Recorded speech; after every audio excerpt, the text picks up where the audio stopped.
January 6th, 2021 is an experience that every person will remember where they were when they watched the siege of the U.S. Capitol unfold.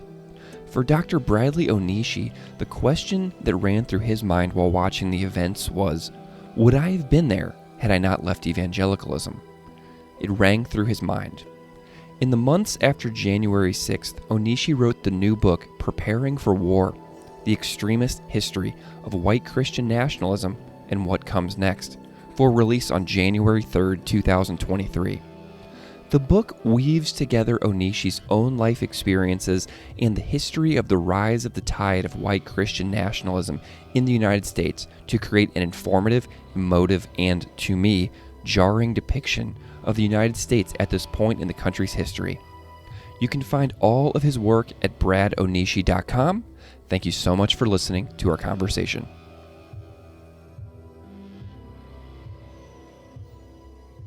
Dr. Bradley Onishi, thank you so much for joining me today. Thanks for having me. I mean, it's a true pleasure. And I know that's what people have to say on podcasts, but I just want to stop. And I know you want to say a bunch of stuff, but I need to say, This is a true honor to be here, and what you've created on this show and what you've done as a podcaster, everybody should see as extraordinary, because it's really pretty amazing platform. And so thanks for having me.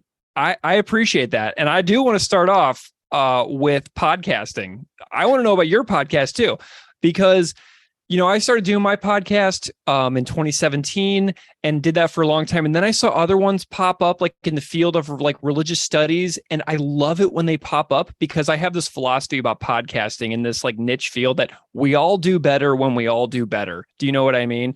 Yep. And I love the camaraderie and the unity between the different podcasts within this field.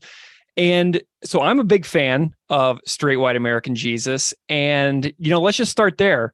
I want to know the origin story of Straight White American Jesus, because podcasting is just something that I love talking about. So tell me about this project and like everything that you want to share about it, because I want everybody to know about this show. So 2018, working at Skidmore College. So near your kind of, you know, at least in your region there in New York. Right. And I had a friend over in Western Mass. And so we'd known each other for a long time, going back to grad school days.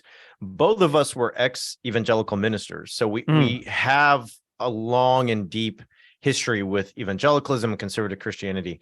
Now we're both religious studies professors. And just like everybody in the heart of the Trump years, trying to figure out ways to contribute, to help people understand, help people kind of find ways to maneuver through what felt like wreckage. And so we got together and said, look, let's just start a show. And I had it in my head. I was like, I want to call the show Straight White American Jesus, because I want to explain to people why so many Americans think that Jesus is a straight white guy who was born here, speaks English, probably eats at Applebee's. Surfer. He's a surfer. Just whatever it is. And why then Donald Trump and people like him are seen as kind of emanations of this American Jesus. And so we did that. We had no idea what we were doing. And we also just didn't know if anyone would listen. There's so many great people and great voices out there. But what we felt like we could bring to the table was an insider scholar kind of bifocal lens. We lived it. We can tell you, we speak fluent evangelical. Like you're not going to, I don't have to conjugate evangelical verbs in my head. I have no accent. I have no, I speak that better than anyone. And so does Dan, my co-host. We both went to seminary. We both studied theology. We both were ministers. But we also now study religion historically and sociologically and through political theory and social theory. So we can also kind of have conversations that really get into that. So, just like you, we do it every week. We got 350 episodes now. And we're really, where you have a kind of focus on just these amazing books in the humanities that pop up. We're really focused on Christian nationalism, the religious right, and generally religion and politics in the United States. Amazing. Okay, so let's go back to that origin story then of finding yourself in the evangelical Christian world, because where you have wound up compared to where you began, like that, the stories of that in the book are so compelling, and you're just such a personable speaker. So I kind of want to hear the story from your own mouth while I got you. Sure. Thanks for asking that, Gray. So I'm 14 and I'm in a non-religious home. My dad's a Japanese American guy from Maui. My mom's a white woman from Missouri. Both moms nominally Christian, dad's nominally Buddhist. Kind of decided to leave religion out of the marriage, I guess, in order to try to have a happy home. Didn't work. They got divorced anyway. And so at 14, I'm like a punk kid getting in trouble. I'm getting suspended from school, sex, drugs, rock and roll kind of stuff. And my then girlfriend invites me to the youth group at church. And it's, look, it's Wednesday night. There was no other way I was going to convince mom to let me see my girlfriend on a Wednesday night when I was 14. So if she invites you to church and you're like, Mom, I'm going to go to a Bible study, I think, we should give Jesus a chance. I think I need him in my life. Mom's not going to say no. So she, of course, is like, I'll take you right now. Let's go.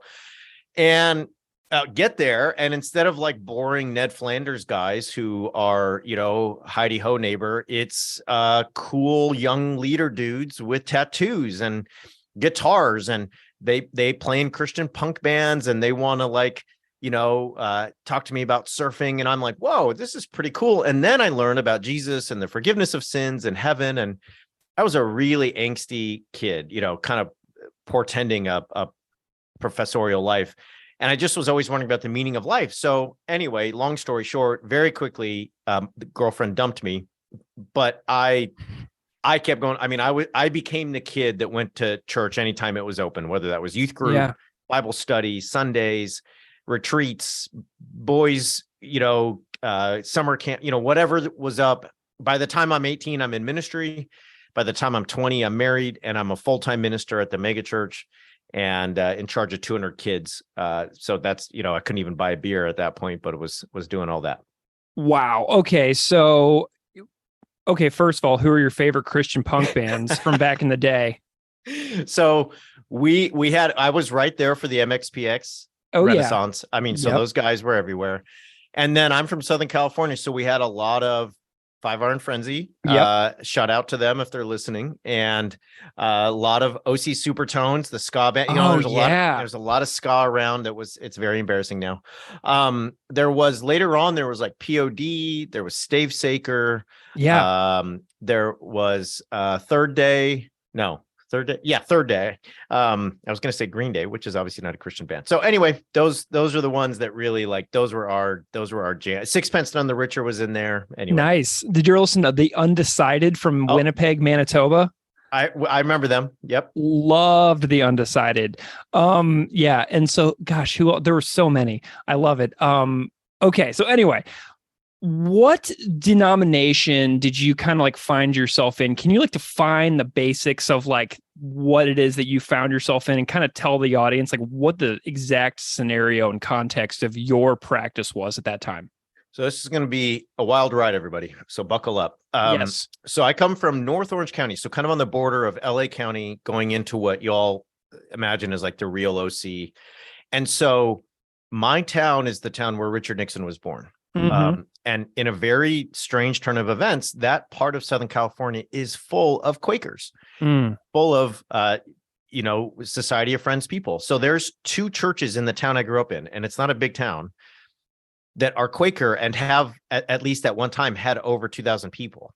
Now, what happened in those churches, though, is you take all that cool stuff about being Quaker, egalitarianism, silence, commitment to social justice, abolitionism, no hierarchy, no patriarchy.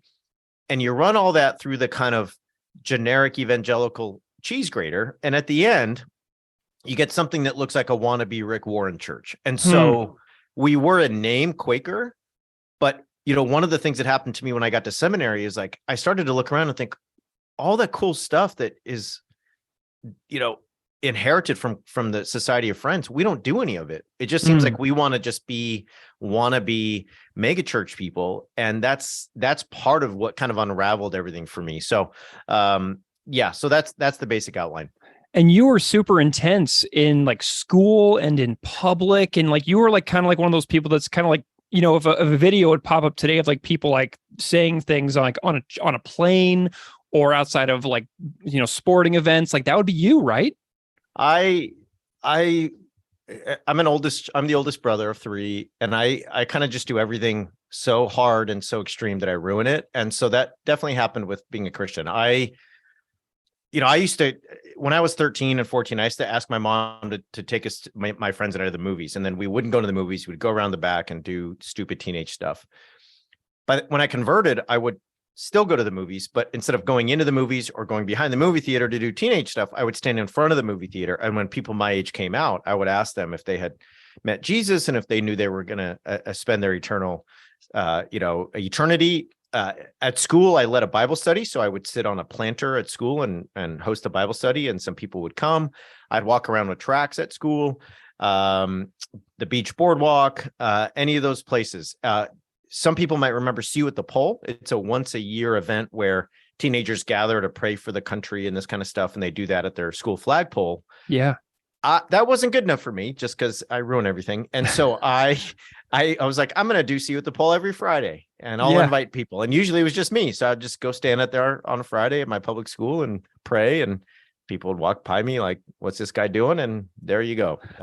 It's amazing that you brought that up, because I was literally reading that portion of the chapter like 30 minutes ago.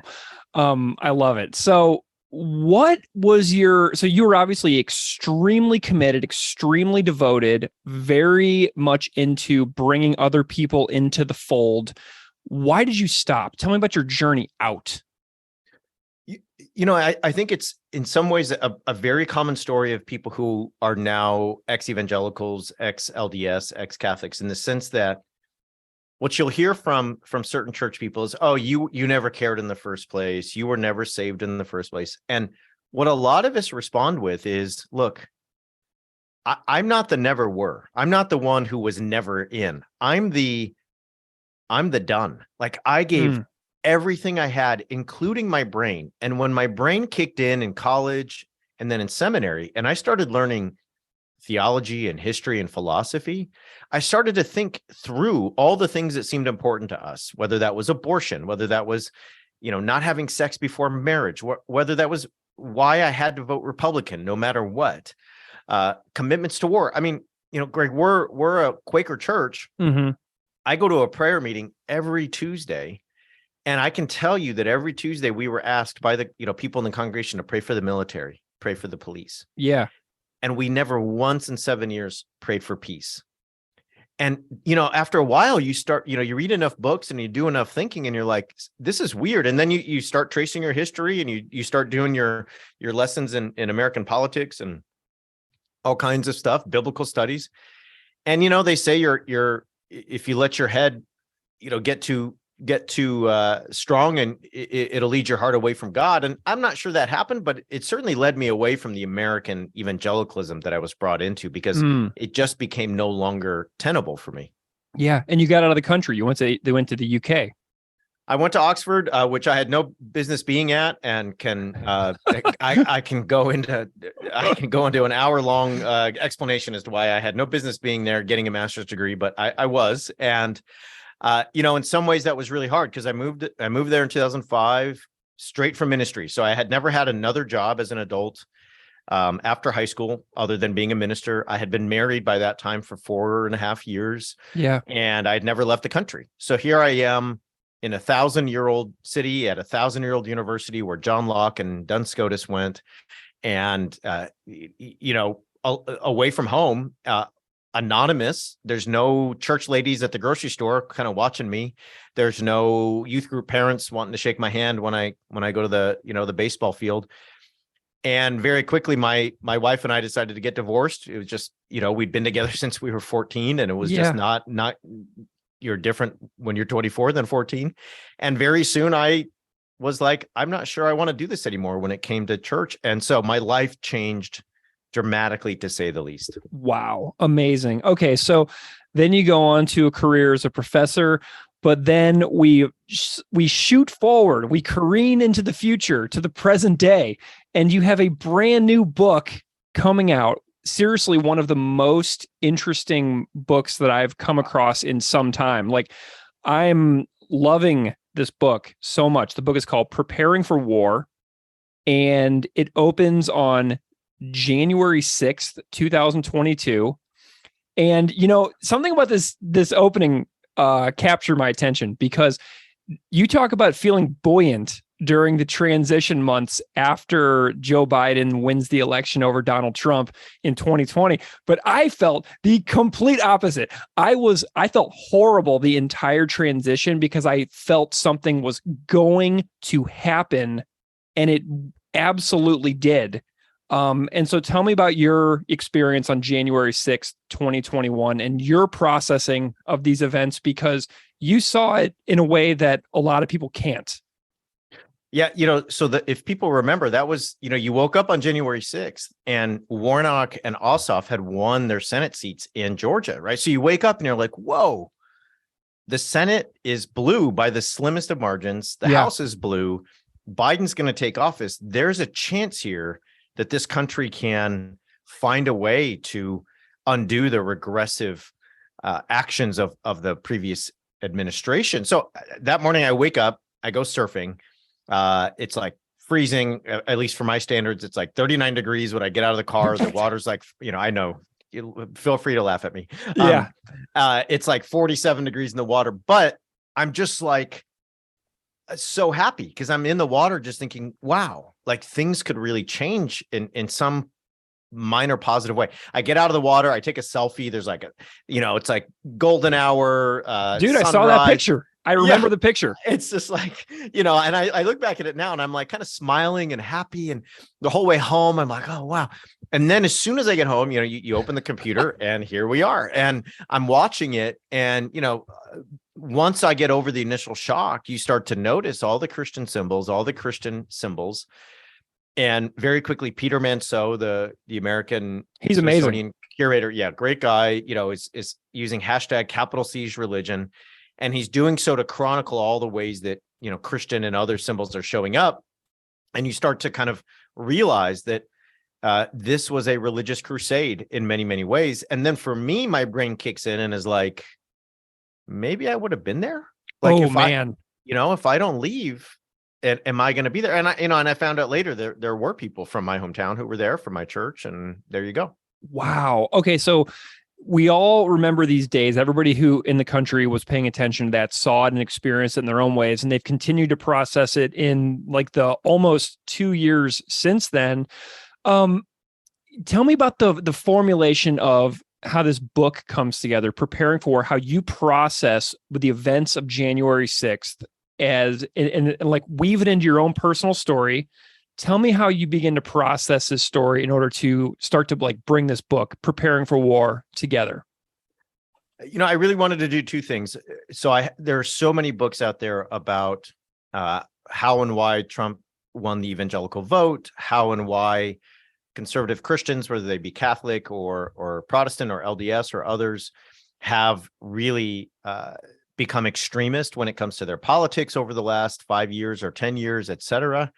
A lot of those are done by amazing journalists who haven't really lived it, but are in the weeds, reporting, finding sources, right? And many of them are my friends and colleagues. Catherine Stewart's book, The Power Worshippers, and Nelson's book, Shadow Network, Sarah Posner's book, Unholy, and so many others.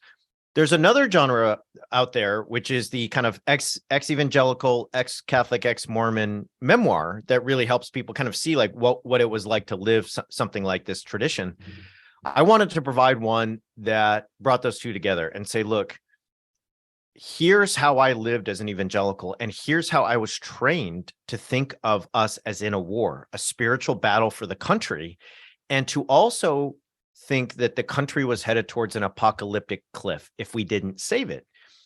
And so what I do is I use my own experiences and I kind of integrate those into what I think of as a 60-year process of preparing for war. And so I begin in the 1960s, could have started earlier, could have started way earlier. I know that, but the 60s to me represent a kind of counter-revolution where white Christians, patriarchal, native-born, the whole thing, start to look around and think, all right, there's a feminist movement, there's a queer liberation movement, there's certainly a civil rights movement, there's immigration reform, Loving Act passed, interracial marriages ago.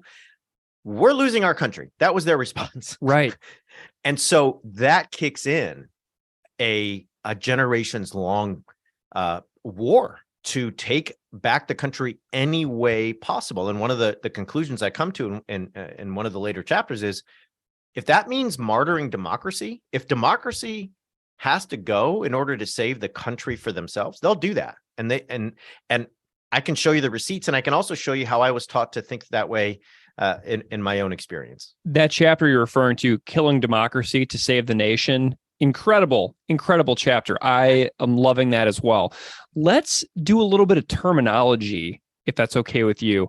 I want to know about the terms evangelical and nationalist, so that we can then bring together Christian nationalists. So I want to hear about these terms, kind of weave these together, because just because somebody's a nationalist doesn't mean they're an evangelical. Just because somebody's an evangelical doesn't mean they're, a nationalist. Does that make sense? So I want to hear about these differentiations and then tie it together with Christian nationalist. Yeah, no. So I think evangelical is a notoriously slippery term. If we have scholars of evangelicalism or fundamentalism or the history of Christianity, they're all going to have their own definitions and their own emphasis. So just start with that. But in my mind, I think if we're just going to give a basic approach, evangelicals are people who will tell you they take the Bible seriously. You're going to see places like Rochester Bible Church or Family Bible Church of Anaheim. And that's because they really think that the Bible is either the inerrant or infallible word of God, that it's to be read as closely as you can to literally,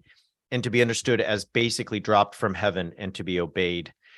So that's number one. Number two, they have a sense in which apocalypse is really a kind of important aspect of their thinking. And again, various and multidimensional. So sure, I'm sure that I'll get some emails and say I missed this or didn't talk about that. But in my experience, the end of the world was overlaid onto everything. Politics, culture, elections, the VMA, MTV awards, all the way to the war in Iraq was about, if we don't do something, the country will go away. And the world is getting more and more evil because that people are falling away from God. There's an emphasis too, and I think that this comes up in today's world in ways that people should really understand, that religion is an individual endeavor. It's something that you have between yourself and God. And it can be taken to such an extreme degree that one can be a Christian or an evangelical and not really even attend church, because things are so individualized that if you have a personal relationship with Jesus and you are assured of that and can talk the talk in that way, in a manner that might really confuse some folks who aren't familiar with this, right? The kind of daily or weekly practices of religiosity are not necessarily the proofs of your faith. And so if I just give a very basic definition of an evangelical, they're individual, they're Bible-centered, and they're usually apocalyptic. And then I think one more thing that's really important here is they have a very kind of energetic certainty. And I know that sounds strange. What I mean by that is, if you have that interpretation of the Bible and you think that the world is going to end, then there is no room for being tepid. When I was growing up, the idea that you would kind of be a Catholic and go to mass once a week and, kind of do it that way made no sense to us. The idea that you would be, a kind of religious person who went through the motions didn't make any sense in our mind, because it was all or nothing. It was everything is at stake all the time. And I think that really helps people perhaps comprehend why the politics can ramp up and get so extreme so quickly.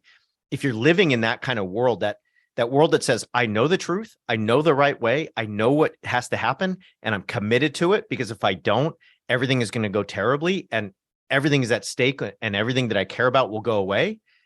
You can see how we get to where we got throughout the Trump years, the Tea Party, and all that stuff. Yeah. Okay. So bring in nationalist now. What is that term? And then how do we get to Christian nationalist? So a nationalist, in very broad terms, is somebody who believes that their country or their nation demands their loyalty and their service, and they believe that their allegiance and their priority should be to that nation. And so if I'm an American nationalist, what I'm telling you is look, I recognize that there are human beings in Pakistan and in France and in Thailand. I recognize that human beings exist all over the world. But my nation has a certain character. It has a certain set of virtues. It has a certain history. And as a people, that is my priority. The freedom, the identity, and the autonomy of my country, of my nation, is what I see as the priority of my life and my allegiance. And so as a nationalist, anyone or anything or any state that encroaches on the identity, freedom, or autonomy of my nation is going to be seen, in my eyes, as an enemy and as something that should go away. Now, as a nationalist, it doesn't mean that I want to destroy all the other nations. It means I just think all the nations should take care of themselves, and they all have their self-interests, and they all have their vested kind of priorities. They all have their ways of life. Okay, great. Just leave me alone. And if you get in my way, or you bump my shoulder, you step on my foot, then we'll have an issue. But otherwise, I'm going to tend to my nation. You go tend to yours.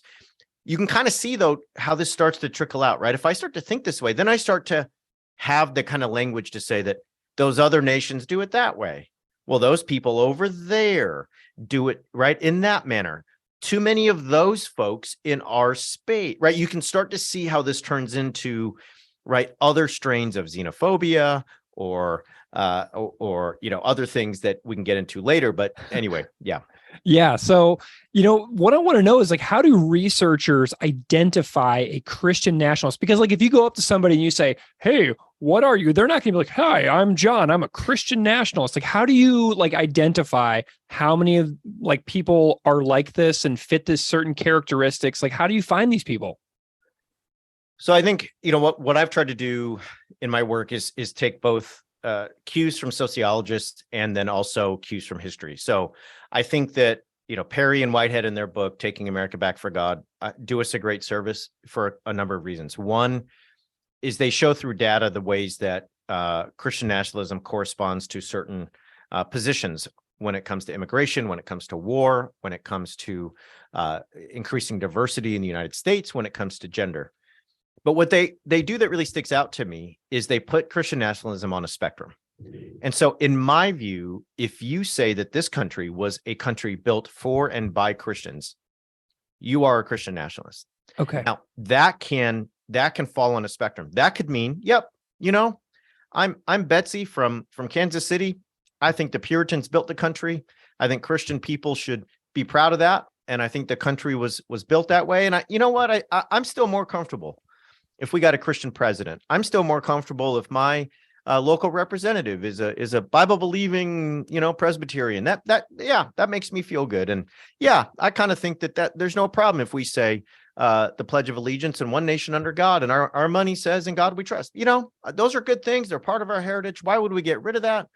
Yeah, you're over there. You want to be Buddhist. You're not bothering me. Look, I'm not coming out here trying to persecute you, but I'm just kind of more or less into this idea of a Christian nation. Now that can turn into, all the way on the other end of the spectrum, some instantiations that we're seeing now in various publications and various expressions, which says you should institutionalize your Christianity to the point that the nation has a set of Christian laws, a set of Christian policies, and a set of Christian leaders, and we should accept nothing less. That if there is a non-Christian in the White House, if there is a majority of non-Christians in the country, if there is a situation where people are no longer recognizing that this is a Christian nation by founding and by character and by virtue, then we need to fix that. And that can happen through elections. It could also not. It could also happen just by dint of force and by dint of us taking back the country any way possible. And we're seeing that kind of expression now. So I think sociologically that spectrum really helps me. Okay. And then I think historically what we see is that a Christian nationalist is often defined, and this is where the white comes in, because this is something that I think is true of white folks who are Christian nationalists, is they often have a sense that the country used to be better. And this is why I started in the 1960s, because they think that the 1960s led to chaos. Like when they see women's rights, queer liberation, civil rights movement, interracial marriage, women entering the workforce, no excuse divorce, no fault divorce, Immigration Act bringing in people from Korea and from Ethiopia. They don't see progress and more representation and equal protection under the law for the trans person, for the gay couple, for the interracial couple. What they see is, it used to be peaceful and now it's not. And everything's confusing. There's more than two choices. It's not just good or bad, right or wrong. Now it's pronouns and various identities, and you're part Filipino and part Mexican. This is all, and it used to be better. It used to be simple. And I want to go back to that. And I feel like that's what we need. So that nostalgia is a huge driver of Christian nationalism in many pockets. And we have that undercurrent for decades, okay? 60s, 70s, 80s, 90s, early 2000s. But then we get to 2021, January 2021, and then the big lie comes in. And I want to know for you how crucial that big lie is. So say Trump came out the day after the election, was like, oh, I lost, everything's over. Things would, move into a normal transition. But then we have the big lie, which opens a window of opportunity. And I wonder if you can talk a little bit about that. The way I think about the big lie is as perhaps the most vicious and the most consequential conspiracy that we've had over the last 50, 60 years in this country. It follows along birtherism. It follows along everything, whether it's the John Birch Society, Satanic Panic. There's a litany of these. But here's how I would characterize it. We talk about white privilege often, and people, I think, have started to get their heads around that over the last couple of years. And if I say white Christian privilege, one of the things that I think about is white Christians in this country, not only often, not all Christians and not all people, but they often think of themselves as having a kind of privilege when it comes to representation. We have 45 presidents. We have 46 now in office. They've all been Christian. There's 88% of our Congress is Christian in some way.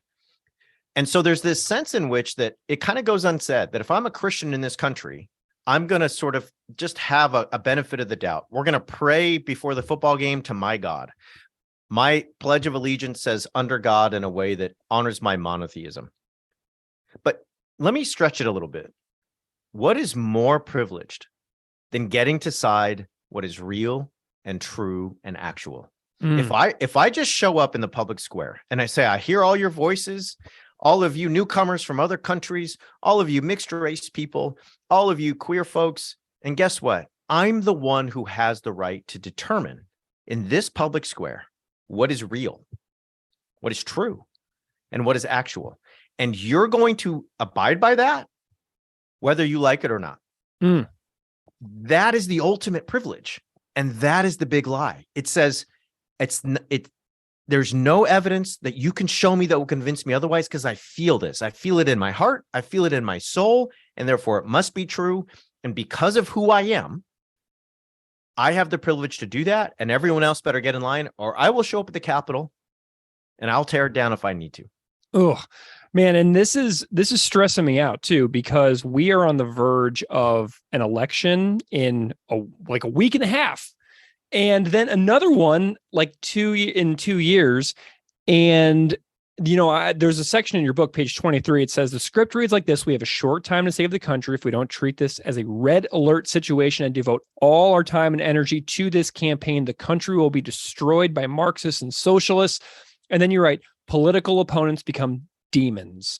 And so every single election now is this total collective national trauma that, our election cycles go on for 14, 15, 18 months. So it's just this drug out, permanent, trauma. It's abuse. And so here we are on the precipice of a new election. And I ask your sentiments in the forecast of the future, because I know the book does some forecasting. I'm wondering, how are you feeling about this after having immersed yourself so much in these topics while writing this book? How are you feeling about the future? Because for me, I'm having a hard time. Yeah, I totally understand why you would. And so in the passage you talked about, I'm trying to explain how, Christian nationalists think. They really think that, if we don't save the country, the quote unquote Marxists and socialists and godless heathens will take over. And one of the things that I recently learned and talked about with my colleague Lucas Kwong, who's making a spinoff series for us at Straight White American Jesus called Monster in the Mirror. He's looking at monsters from the 19th century, Dracula and War of the Worlds, and he's basically saying that the 19th century Britain was worried about their crumbling white Christian empire, and so they invented monsters to blame it all on. And it kind of sounds familiar, right, everybody? All right, wow. here's your podcast series, right? So, the podcast series is really cool. But one of the things he said to me is like, look, if you turn your political opponent into a monster, you not only can't, but you shouldn't respect them, listen to them, dialogue with them, compromise with them.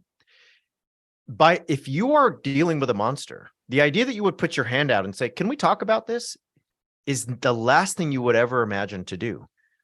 So if you turn Hillary Clinton, as Alex Jones did, into an actual demon and say she smells like sulfur, if you say that people who are part of the cabal of Illuminati are serpents and have serpent DNA, if you think of people from Asia as a horde and having, this tendencies to feed off of the flesh of others, whatever may be, there's no sense in respecting or talking or listening or dialoguing or compromising. It's all just destroy the monster. So I think that helps us understand what one side of the country is thinking. And what that forces the other side into is to say, you think I'm a monster. So when I try to put my hand out and compromise, talk, dialogue, have some kind of good faith, I run into Marjorie Taylor Greene or Lauren Boebert screaming nonsense about, demons and lasers and everything else under the sun. And it's like, what this forces me into is I have to look at these elections as make or break, because you're willing to burn the house down, like you literally almost did on the 6th, in order to get what you want here. So all that to say, what am I for?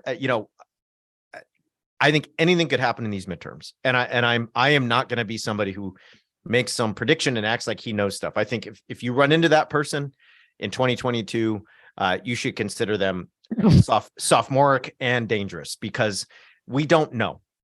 What I do think will happen is these are just very general themes about things, is no matter who wins and who loses, when you see a GOP candidate not be victorious, the claims of election fraud will just be ever present.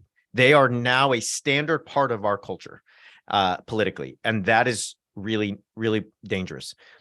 If we get Kerry Lake in Arizona or Doug Mastriano in Pennsylvania, a couple of other races, we have a situation where we have governors who may not be willing to certify a Democratic, winner in their state when it comes to 2024, right? When it comes to the House, if the Republicans win and they have a majority, I think they're very serious about just saying, we'll let the good credit of this country go. We won't raise the debt limit, because you know what? Y'all are demons. And I mean, think about that mindset. If I'm staring down the face of a dragon and it's like, hey, your credit score might go down. And you're like, who the hell cares? I got to get rid of the demon. I got to get rid of the dragon. Right. So yeah, screw it. I'm not going to raise the debt limit. I'm not going to talk to these Democrats over here. Do I think that's justified in calling the Democrats a demon? By no means. But that's where the Republican Party is now. That I mean, it's not the fringe part. It's the absolute power holders and stakeholders in that party. And that is where we're at. So I'm not going to make any prognostications about any races or anything else, but those are the things I'm watching thematically. And that ties into the book. You have a chapter called Extremism is a Virtue. So this is like a feature now, not a bug. It's not an accident. It is an extraordinarily specific set of choices that you mentioned, of like being a part of halting the expansion of civil rights and preventing mainstreaming of religious, racial, sexual, and ethnic minority rights. So it's cultural history and very political, and it's all about grabbing power.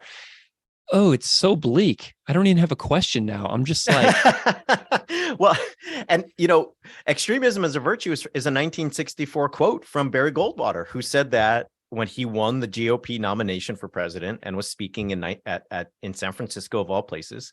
So I guess that's my point, right? Is like, this has been building since then. You know what I mean? It's not just Trump. It's not just McCarthy. It's not just Mitch McConnell. It's been building since then. The idea that if you're an extremist, that's good. If you're a moderate, that's bad. right. Well, what's really interesting about this too, I think about this a lot, about how I have extraordinary qualms with so many of the decisions and policies of the Democratic Party, and I will openly, happily critique them so often. And that the major difference is that the other side seems often completely incapable of critiquing minor things. Do you know what I mean? Like, I'm totally happy to critique like the people that I tend to agree with more.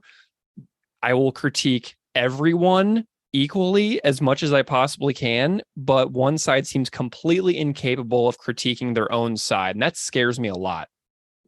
So Liz Cheney's the best example, right? Yeah. So Liz Cheney did not change her position on voting rights, on immigration, on government spending, on healthcare.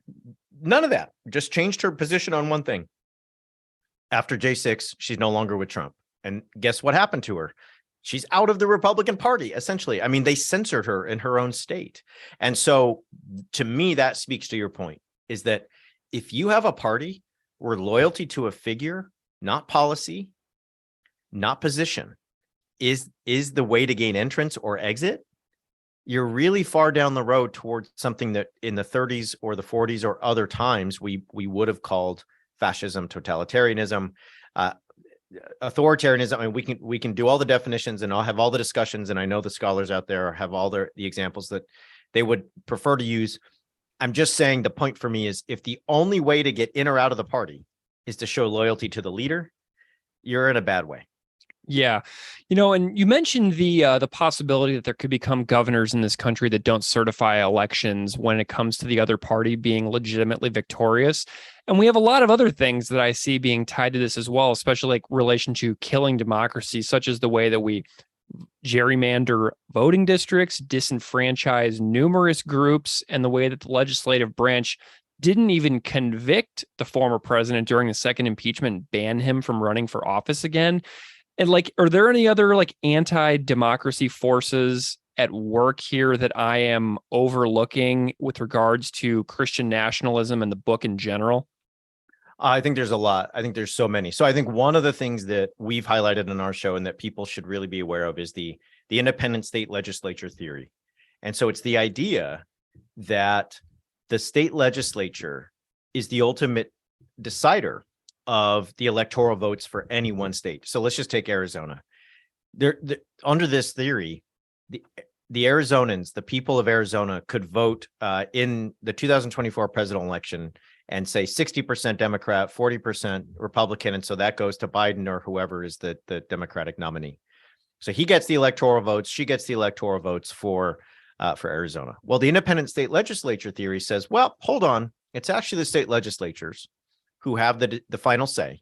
And if they think that there's a reason not to certify those results and those electoral votes, and that they should go to the other person because of voting irregularities, because of issues with procedure, because of whatever, then they are able to send their electoral votes for Arizona to whoever they feel like. And they're not even beholden to the state Supreme Court. So even if they decide to do that and the Arizona State Supreme Court gets an appeal and they're like, hold on there, that's not happening. Under this theory, the Supreme Court of that state has no jurisdiction. This is gaining traction, and the Supreme Court is actually next term going to hear this, and so try a case on this. So all that to say, that would make it almost near impossible to have a democracy if a set of state legislatures could decide who became president. There's more examples, but that one sticks out to me. This is an extraordinarily important period in history, isn't it? It is. And, I know we could say that about every, I think history is full of extraordinarily important moments and depends on who you're asking that of, right? Sure. I think what's really extraordinary about right now is that the decisions and the events seem to apply to everyone in the country. And you know what I mean? So we could talk about the 60s or 70s or 80s, and those were extraordinary times for so many Americans, but there's so many Americans for whom they weren't, and their lives felt like they were pretty static. Right now, it feels as if this reaches to every corner and every nook and every cranny of the American populace. And I think that's why we're in such a place. Now, I think it's extraordinary too. There's just another reason, is that there's a very real chance, and I'm not trying to be hyperbolic here, that American democracy slips into what is not really a democracy. And I think that is why this all feels so anxiety producing at all times. Well, Brad, what is next for you? You know, I know the book release is coming up. What are your plans to continue informing and working with the public on making everybody aware of these kinds of things? What do you got in the pipeline? Well, for me, week in and week out, the goal is to say, how can we shine a spotlight on these things so that more and more people understand the situation we're in and why?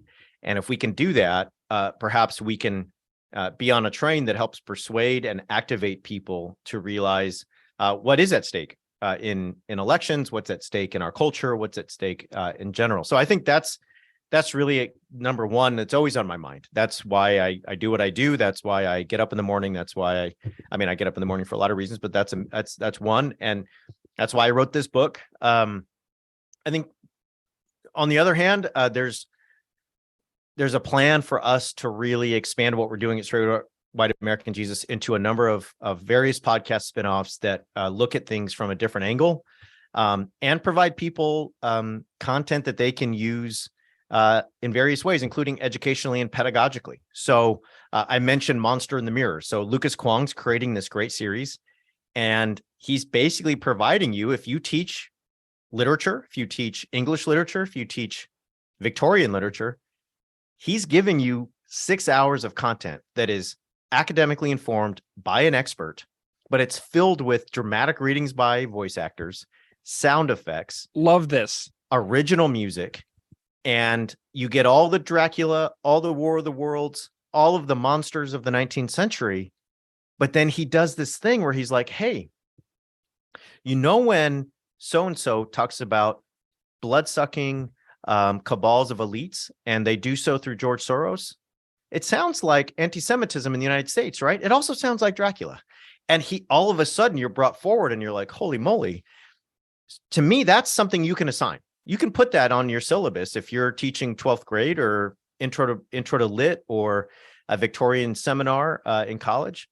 And to me, that's pretty exciting, right? Because like if you're a student, wow, voice actor, sound design, I got I can transcript, I can read it if I need to. We can talk about it in class. That's pretty cool. So that's kind of on the horizon for us. Amazing. Well, the book Preparing for War comes out January, what's the date? 3rd? January 3rd, 2023. So maybe you're listening to this before that. Maybe you're listening to it after. So if it's before, definitely go and scope it out for pre-order. If it's afterwards, go and find it anywhere you possibly can. It's fabulous. I'm loving it. And I'm wondering if you can just tell people where they can find you if they want to follow along with everything you do in the future. Yeah, so I'll just give one plug for pre-order. So there's a book called The Case for Christian Nationalism, okay? And this book is basically laying out a white ethno-nationalist argument for in Christian nationalist terms. So it uses the words of Aquinas and Calvin, but it basically says that if you're a white American, you should love people like you more than others, and that comes from God. That comes from God. That book is like, depending on what day you look, like in the top 1,000 on Amazon. And if you know anything about Amazon, there's like 20 million books on there. So if you're in the top 1,000, you're like in the top 0.001%. All that to say, that's what we're up against. So if you order a book like mine or any other on Christian nationalism, it helps to kind of offset just that enormous tide. So anyway, you can find me at Twitter, Bradley Onishi. You can find my show at Straight White JC. We publish 3 times a week, and so we're always we got new content all the time. and various folks coming on the show to talk about these issues. And that's the best place. You can go to bradonishi.com as well and find all my info. Amazing. Dr. Bradley Onishi, thank you so much for joining me to talk about your new book, Preparing for War. It's been a real pleasure, and I have loved this conversation. Even when it's been challenging for me, I have really enjoyed our time together today. Thanks for having me. Great to be here.